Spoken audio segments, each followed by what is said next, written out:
प्रिय विश्वासी भाई एवं बहन, प्रभु यीशु के जीवित सामर्थ्य और करुणा से भरे हुए नाम में आप सबको जय मसीह की। प्रभु का हम प्रिय धन्यवाद करते हैं। प्रभु ने हम सबको एक और नया दिन दिया, अपनी उपस्थिति का अनुग्रह दिया, अपनी सामर्थ्य भी दी और जीवन की सारी आशीषों से हमें आशीषित किया है। हमारा परमेश्वर जीवित है और हमको भी प्रतिदिन नया जीवन प्रदान करता है। हमारा मनन भजन 119 से और आज का हमारा 10वां अक्षर है इब्रानी वर्णमाला का, जो पद 73 से 80 तक, from 73 to 80 verse 80th verse हम मनन करेंगे। आइए सबसे पहले इसे हम पढ़ेंगे। तेरे हाथों से मैं बनाया और रचा गया हूँ, मुझे समझ दे कि मैं तेरी आज्ञाओं को मानूं। तेरे डरवैये मुझे देखकर आनंदित होंगे, क्योंकि मैंने तेरे वचन पर आशा लगाई है। हे यहोवा, मैं जान गया कि तेरे नियम धर्म में हैं और तूने अपनी सच्चाई के अनुसार मुझे दुख दिया है। मुझे अपनी करुणा से शांति दे, क्योंकि तूने अपने दास को ऐसा ही वचन दिया है। तेरी दया मुझ पर हो, तब मैं जीवित रहूंगा, क्योंकि मैं तेरी व्यवस्था से सुखी हूँ। अभिमानियों की आशा टूटे, क्योंकि उन्होंने मुझे झूठ के द्वारा गिरा दिया है। परंतु मैं तेरे उपदेशों पर ध्यान करूंगा। जो तेरा भय मानते हैं वे मेरी ओर फिरें, तब वे तेरी चितौनियों को समझ लेंगे। मेरा मन तेरी विधियों के मानने में सिद्ध होगा, ऐसा न हो कि मुझे लज्जित होना पड़े। परमेश्वर का प्रिय धन्यवाद करते हैं। परमेश्वर के वचन, उसकी व्यवस्था के पालन में कैसी बड़ी आशीषें हैं। यही सीक्रेट पूरे 119 भजन में सब जगह बार बार आया है। आज के इन पदों में भी परमेश्वर की व्यवस्था में विश्वास करने वाले के लिए, उसका भय मानने के लिए, या उसके वचन की या उसकी व्यवस्था पर चलने वालों के लिए परमेश्वर ने जो आशीष दिए हुआ है। इस सत्य को भजन का लेखक जानता है। तेरे हाथों से मैं बनाया और रचा गया हूं। दुनिया के सारे ही इंसान परमेश्वर के हाथों से बनाए और रचे गए हैं। इस सच्चाई को दुनिया में कोई भी इनकार नहीं कर सकता। लेकिन अफसोस की बात यही है कि दुनिया में बहुत सारे लोग इस सच्चाई को नहीं समझते। न जाने किस किस को क्रेडिट देते हैं, मुझे तूने बनाया है। जानवरों को भी क्रेडिट देंगे, तुमने मुझे बनाया है। उन्हें अपना ईश्वर बनाकर उनसे कहेंगे तुमने हमें बनाया है। तो परमेश्वर का वचन न सिर्फ ये बताता है कि हमें किसने बनाया है, और हमें बार बार ये भी कहता है कि हम अपने सृजनहार को स्मरण करें, उसी की आराधना करें, उसी को दंडवत करें, उसी पर भरोसा करें। ये भी ईश्वर का वचन बार बार हमें कहता है। कितनी सौभाग्य की बात है कि आप परमेश्वर के हाथों से बनाए गए हैं। You are not a result of any accident और a by product of something. कई बार क्या होता है, जैसे कुम्हार बनाने कुछ बैठता है और बन कुछ जाता है। जो बर्तन उसने चाहा बनाना वो ना बन के दूसरा कुछ बन गया। हम ऐसा प्रोडक्ट नहीं हैं। न तो हम अचानक इस दुनिया में प्रकट हुए हैं।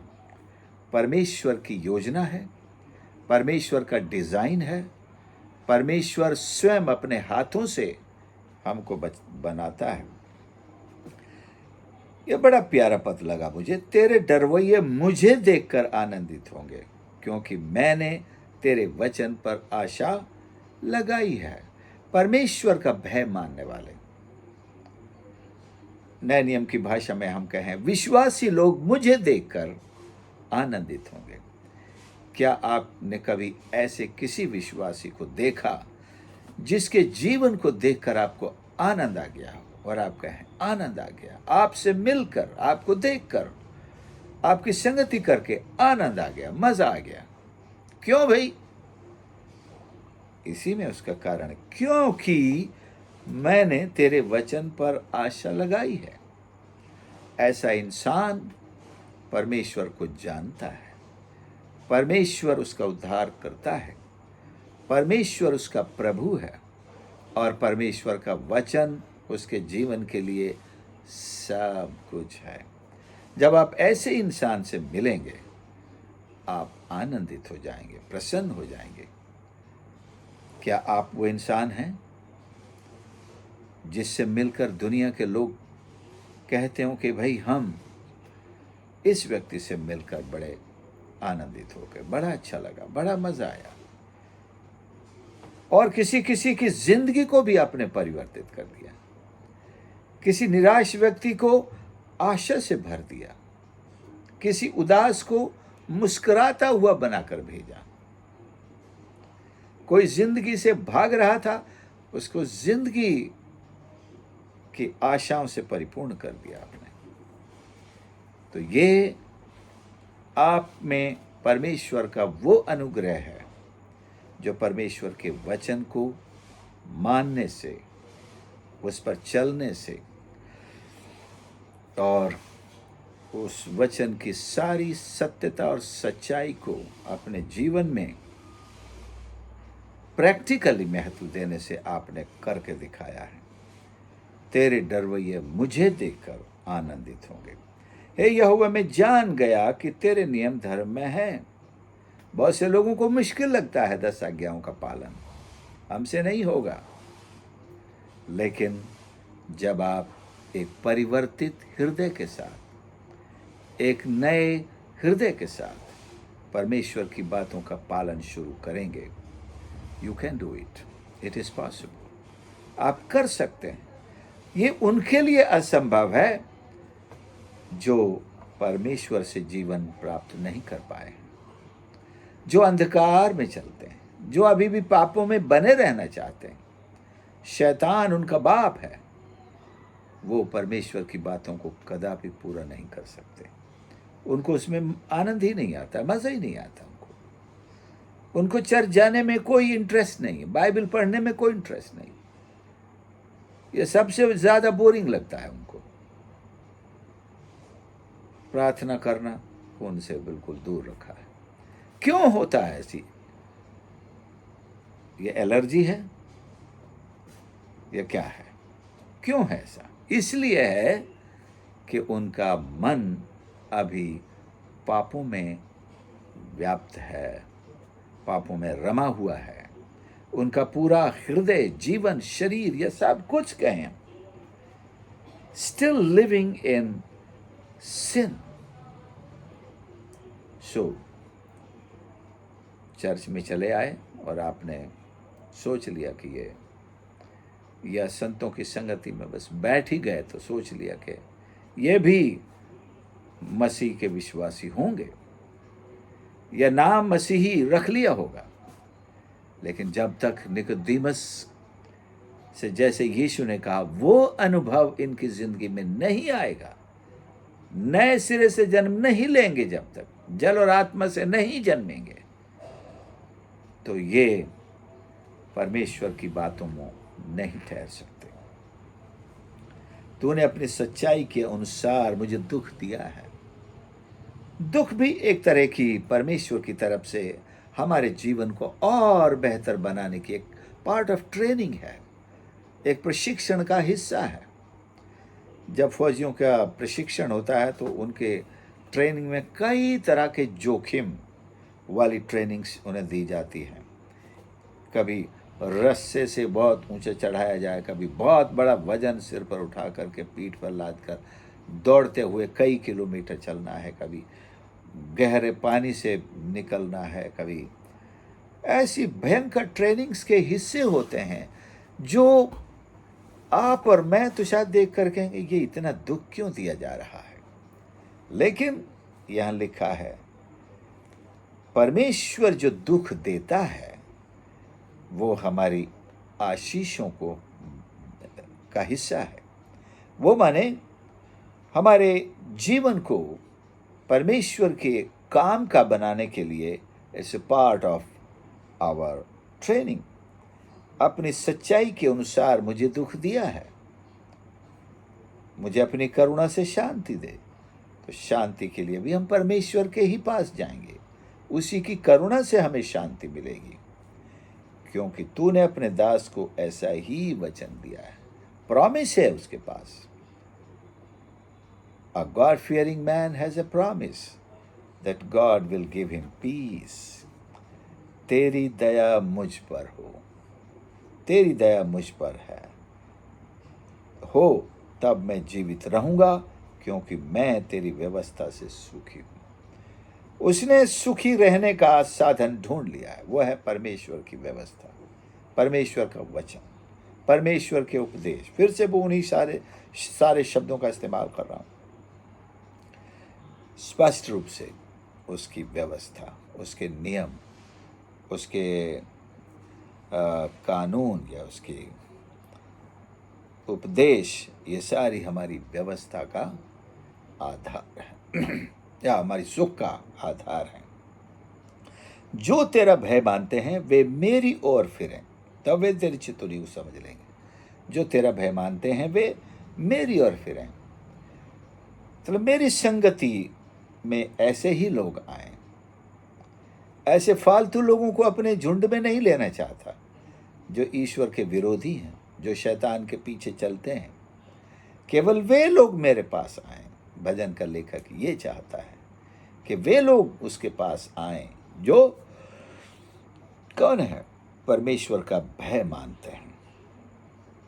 तब वे इस योग्यता को लेकर आएंगे, भय मानने की बात, तो वे परमेश्वर की चितौनियां समझ सकेंगे।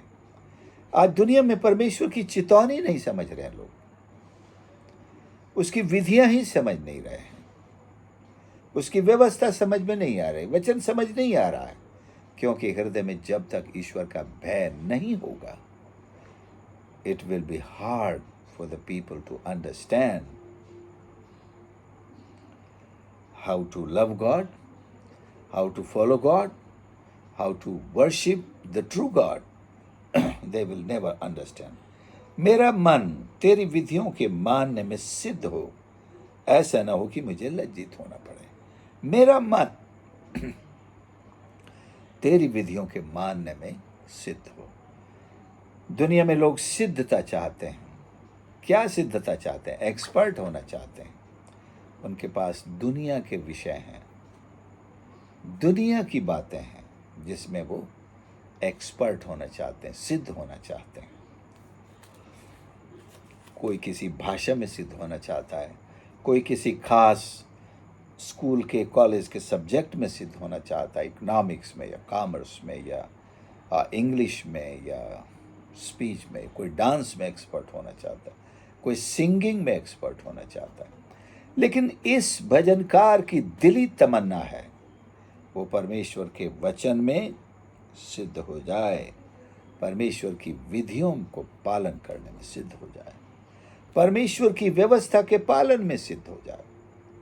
इसी बात में आदम चूक गया और सारी मानव जाति को लपेट में ले लिया, सिद्धता से दूर हो गए। उसे अगर सिद्धता चाहिए थी तो एक और पेड़ उसके सामने था, जीवन का वृक्ष, उसकी तरफ जाना चाहिए था। लेकिन उसने गलत तरीके से बहकावे में आकर अपने आप को सिद्ध करने के लिए, ज्ञानी बनाने के लिए, और ज्ञानी बनाने के या सिद्धता का लेवल परमेश्वर तक पहुंचाने के लिए कि इतना सिद्ध हो जाऊं जितना परमेश्वर है। लेकिन क्या हुआ? वो कहीं का ना रहा, बेवकूफ बन गया।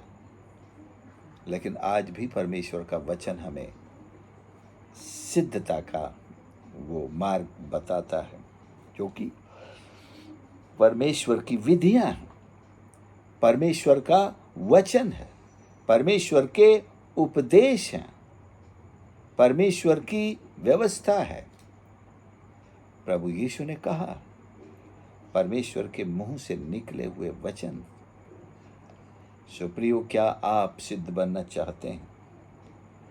क्या आप एक ऐसी गवाही देना पसंद करते हैं लोग आपसे मिलकर आनंदित हो जाएं?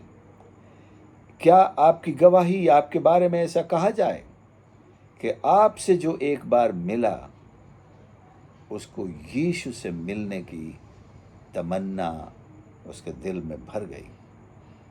आपसे जब कोई मिले तो वो यीशु से मिलने की इच्छा करने लगे, यीशु पर विश्वास करने की तमन्ना से भर जाए, ईश्वर का वचन पढ़ने की इच्छा उसमें आ जाए, ईश्वर की सामर्थ्य से भरने की इच्छा उसमें आ जाए।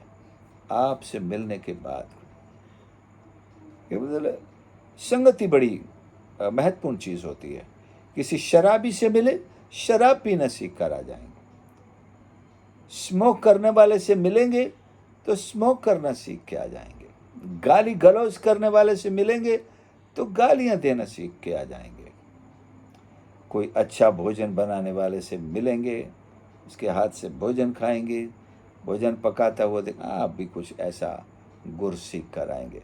तो ये एक तरीका है दुनिया के अंदर कि इंसान अपने आप को इसी तरह से ढालता है जैसे माहौल में वो जाता है। तो क्यों ना हम एक ऐसे अच्छे माहौल को खुद ही तैयार करें जिसमें परमेश्वर का वचन, परमेश्वर के लोगों के मध्य में संगति, परमेश्वर के भजन, वचन पठन, मनन, उपदेश, विधियों का पालन, ये सारी चीजें हों तो निश्चय हम सिद्ध हो सकेंगे।